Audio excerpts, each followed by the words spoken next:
Hello friends, स्वागत है आप सभी का हमारे आज की न्यूज़ में। जहां पर द हिंदू में ये सवाल देखने को मिला है कि थाईलैंड के पीएम को सस्पेंड क्यों किया गया।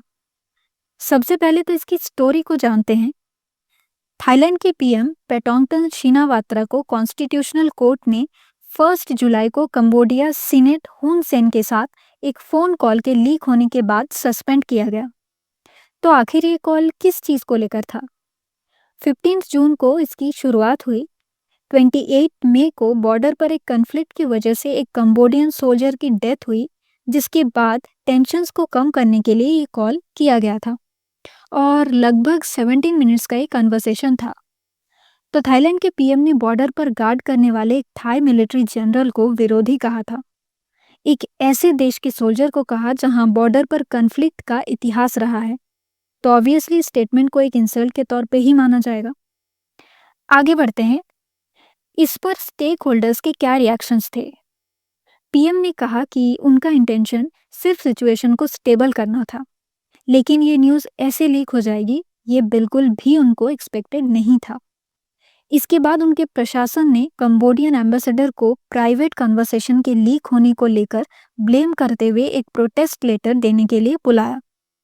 पीएम की सबसे बड़ी गठबंधन सहयोगी भूमजथाई पार्टी ने अपने 69 एमपीज के साथ रिजाइन दिया और प्यू थाई पार्टी को 495 स्ट्रॉन्ग हाउस में मेजॉरिटी के साथ छोड़ दिया।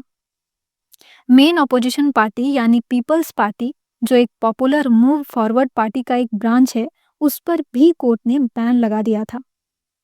तो अब जानते हैं कि आखिर कंबोडियाज मिनिस्टर ने कन्वर्सेशन लीक क्यों किया, इसके क्या रीजंस रहे होंगे।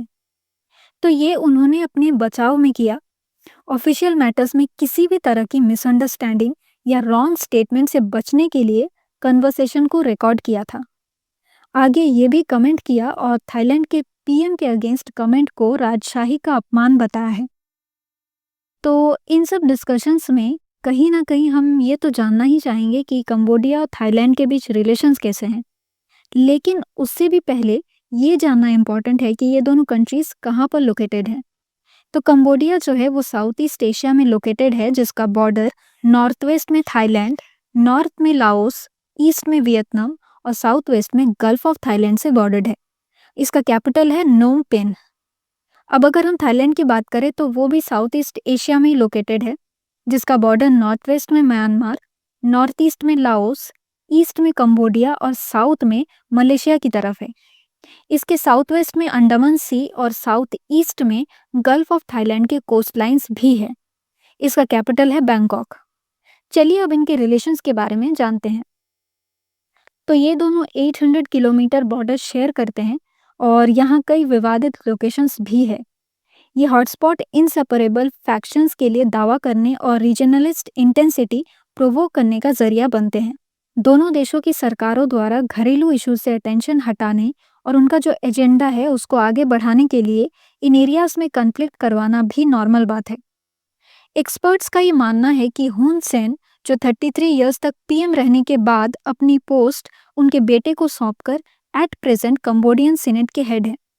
उन पर यह डाउट है कि थाई गवर्नमेंट के अगेंस्ट स्टेटमेंट उन स्कैम कॉल सेंटर से ग्लोबल अटेंशन हटाने के लिए दिए गए हैं, जिनका एलिगेशन उनके ही देश पर है। इन्होंने इसके लिए थाईलैंड को ब्लेम किया है और थाईलैंड के पीएम का टर्म अभी 10 मंथ्स का ही है। वैसे देखा जाए तो उन्होंने अपने टर्म की शुरुआत एक बहुत ही अनस्टेबल कंडीशन में की थी। तो फ्रेंड्स, हमारी आज की वीडियो यहीं पर ख़त्म होती है।